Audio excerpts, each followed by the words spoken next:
آگے بڑھتے ہیں۔ اسلام آباد ہائی کورٹ نے سائفر کیس میں چیئرمین پی ٹی آئی کی ضمانت پر رہائی اور مقدمہ خارج کرنے کی درخواستیں مسترد کر دی ہیں۔ آفیشل سیکرٹ ایکٹ عدالت پہلے ہی ملزم کی درخواست ضمانت مسترد کر چکی ہے۔ اسلام آباد سے شہزاد علی کی رپورٹ۔ سربراہ تحریک انصاف کے خلاف سائفر کیس کا ٹرائل فیصلے تک جاری رہے گا۔ اہم کیس کے ملزم کو ضمانت بھی نہیں دی جا سکتی۔ چیف جسٹس اسلام آباد ہائی کورٹ جسٹس عامر فاروق نے 16 اکتوبر کو محفوظ کیا گیا فیصلہ سنا دیا۔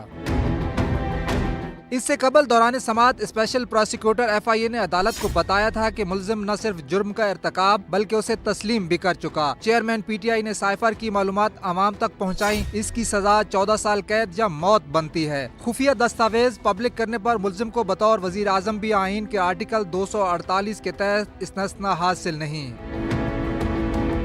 چیئرمین پی ٹی آئی نے کیس کی سماعت کرنے والی خصوصی عدالت سے بھی ضمانت کے لیے رجوع کیا تھا۔ آفیشل سیکرٹ ایکٹ عدالت سے بھی درخواست مسترد ہو چکی ہے۔ کیمرہ مین چنگیز چودھری کے ساتھ شہزاد علی، سماع اسلام آباد۔